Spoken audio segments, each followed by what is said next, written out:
homies, Hugh Fragment here. Welcome to another fragrance review video.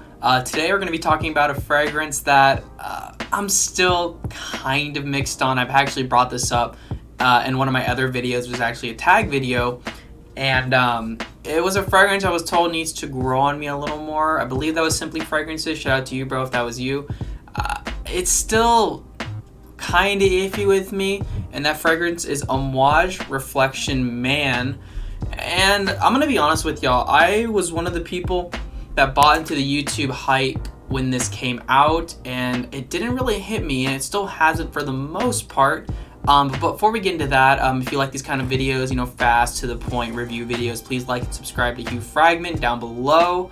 Let me know what you think of this fragrance, if you like it, if you think I'm wrong saying it doesn't really live up to the hype, explain to me why, if it works for you and that kind of stuff. So with that, let's begin. So I will start off by saying I love this bottle. I mean, this is a beautiful bottle. I'm a big fan of the cap. I believe that originally these were not magnetic. They originally just like a snap-on kind of thing, but now I have a magnetic cap. And one way you can tell that it's actually real is that you actually cannot put it on backwards. It literally won't. So that's how you can tell that these are real, which is cool because I made sure I knew that it was real because I did get it on eBay and I was kind of scared it was going to be fake.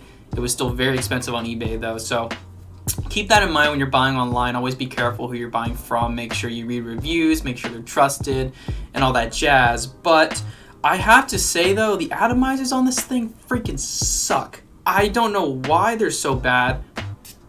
It's just okay. Like, I guess suck is a strong word. It's okay, but when you're paying full price for this, which is like almost $300, I believe, for a 50 mil, that's not good enough for me personally. I love the presentation for the most part, except for that atomizer. You have reflection engraved right here on the band, which is really nice.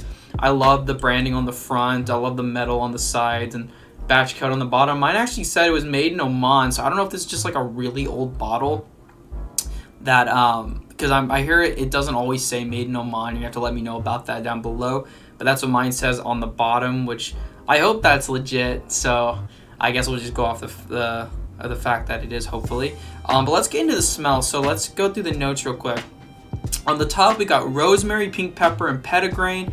Mid notes of jasmine, neroli, orris root, and ylang-ylang. I hope I said that right. And a base of sandalwood, vetiver, cedar, and patchouli. Y'all know that whenever this first was released, people were actually comparing it to another fragrance, which is back there. It is Jean Paul Gaultier Le Male. And I have to say, when I first smelled this, that was really the first thing I thought of. Although I don't think it's as powdery as Le Male is, I find it to be actually a little more fresh, which some people might not agree with that personally. But for me, it really does feel more like a floral fragrance. I think the notes that I get the most are definitely like the rosemary and jasmine. Jasmine is a really interesting note that I don't see a lot in fragrances, which is really interesting. And in this one, it's just like a floral freshie, in my opinion. That it's listed to be like a woody or something like that, or oriental woody or something like that. I don't know. I don't really think. Or it might be floral woody. I don't find it to be very woody. I find it to just be powdery, fresh, and floral. That's what I get from it. And for me, I don't mind the smell, but at the price range that you pay for it, I kind of expect more from a niche. And that just might be my bias because I've been getting into niches. Some of the niches I have definitely don't smell like other fragrances. A lot of the ones I sampled for Imaginary Authors, I've never smelled anything like that in my life. So when I measure them up to that, it's not a great comparison. The thing is, this is considered to be an entry-level fragrance into Amouage, entry-level niche, which I knew going in, but I think I expected more. And with that, I actually expected more from the performance. This does not perform for me at all. I'll spray it on my arm. I sprayed it actually about 2 hours ago, and it's like a skin scent on me, basically. It barely lasts an hour projecting for me personally. Fades away after 5-6 hours to be like a complete skin scent. Nobody has ever complimented me on this. I've had this since Christmas. Nobody's said, "Oh, what are you wearing? That smells amazing." My biggest compliment getter at the moment is Sauvage, because that's actually been stronger than Polo Deep Blue, which is also one of my favorites, but no one can pick up on this one. It's Eau de Parfum, which sucks. And on eBay, this was a little over $100. Actually, it was a Christmas present, which I just expected more personally. It's not bad, and I'm not going to be upset if you really like it, but for just me personally, where I'm at in my fragrance journey, I just expect a little bit more from a niche house. And that's my fault. You know, I imagine Amouage has some amazing fragrances besides this one. One of the ones that I've actually sampled, it was in the little sample bag that I got from Scent Explorer, was Meander. I love that scent. Oh my gosh. If I could afford a full bottle of Meander, I would buy that right now. I heard Enclave is really good. There's just so many others I want to try. Beloved Man, Interlude Black Iris. Like, all those scents, they really sound more up my alley.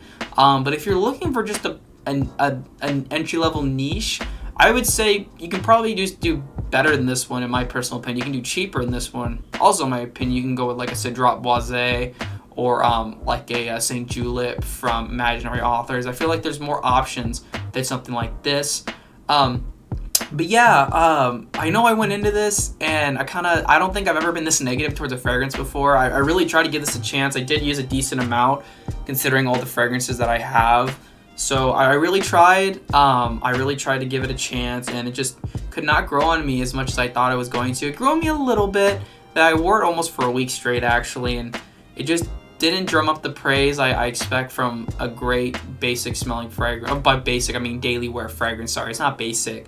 But it also reminds me a little too much of Le Male. I know people are going to say, no, it smells like Amouage Reflection Man. And you're right. It's definitely different. It's noticeable if you have a keen nose. But for the average person, if you put these up against each other, you probably would say they smell almost exactly the same, which, I mean, that's just not going to work for me personally. But with that, yeah, that's my review of Amouage Reflection Man. Sorry for being so negative, guys and gals. It just wasn't for me. Let me know down below again what you think of this, you know, if I'm totally off the mark or if it works really well for you or if you also have bad experiences with it. But yeah, with that, you Fragment out.